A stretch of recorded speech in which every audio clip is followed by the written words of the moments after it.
வணக்கம், welcome to the channel recipes desk. இன்றைக்கி நம்ம குயிக்காக பண்ணக்கூடிய ஒரு சாலட் ரெசிபி பார்க்கலாம்.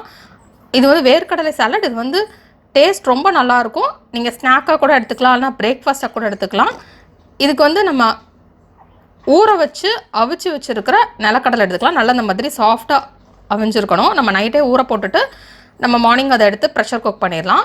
அந்த மாதிரி எடுத்து 1 கப் நிலக்கடலை எடுத்துக்கலாம். அது கூட 1/4 கப் சின்ன சின்ன துண்டாக நறுக்கி வச்சுருக்கிற மாங்காய் சேர்த்துக்கலாம். அதுக்கப்புறம் 2 கேரட் வந்து துருவி எடுத்துக்கலாம். சின்ன சைஸ் கேரட்டாக இருந்தால் 2, பெரிய கேரட்னா 1 கேரட் போதும். நெக்ஸ்ட் இதில் ஒரு பெரிய வெங்காயத்தை சின்ன சின்ன துண்டாக நறுக்கிக்கலாம். நல்லா சின்ன சின்ன துண்டாக நறுக்கிக்கோங்க.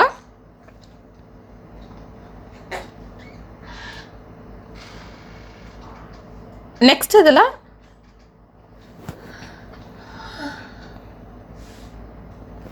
தேவையான அளவு வத்தல் தூள், உப்பு சேர்த்துக்கலாம். நீங்கள் நிலக்கடலை அவிக்கிறப்ப உப்பு சேர்த்துருந்தீங்க அப்படின்னா இதில் வந்து மீதம் உள்ளதுக்கு கம்மியாக சேர்த்தா போதும். நான் வந்து ஆல்ரெடி நிலக்கடலை அவிக்கிறப்ப உப்பு சேர்த்து அவிச்சதுனால இதில் வந்து கொஞ்சம் தான் உப்பு சேர்க்க போகிறேன். இல்லைன்னா நீங்கள் எல்லாத்துக்குமே சேர்த்து உப்பு சேர்த்துக்கோங்க.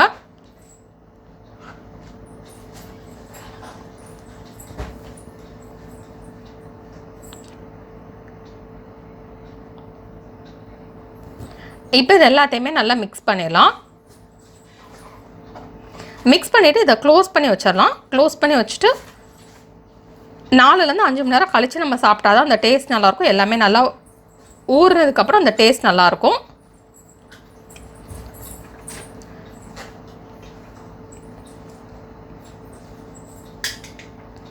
இப்போ இதை மிக்ஸ் பண்ணியாச்சு.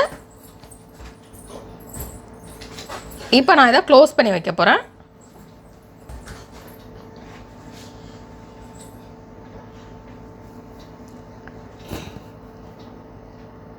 இப்போ நமக்கு சுவையான மற்றும் சத்தான வேர்க்கடலை சாலட் ரெடி ஆயிடுச்சு. இந்த ரெசிபி நீங்கள் வீட்டில் ட்ரை பண்ணி பாருங்கள். இந்த ரெசிபி உங்களுக்கு பிடிச்சிருந்தா லைக் பட்டன் கிளிக் பண்ணுங்கள். உங்கள் ஃப்ரெண்ட்ஸோட இந்த ரெசிபி ஷேர் பண்ணுங்கள். மறக்காம இந்த சேனலுக்கு சப்ஸ்கிரைப் பண்ணிட்டு பக்கத்தில் இருக்கிற பெல் ஐக்கான் பிரஸ் பண்ணிக்கோங்க. இந்த ரெசிபி ட்ரை பண்ணிட்டு எப்படி வந்திருக்கு அப்படின்றது கீழே கமெண்ட்ஸ் பாக்ஸில் சொல்லுங்கள். தொடர்ந்து இந்த சேனலோட இணைந்தீர்கள் புதிய புதிய ரெசிபிகளுக்காக.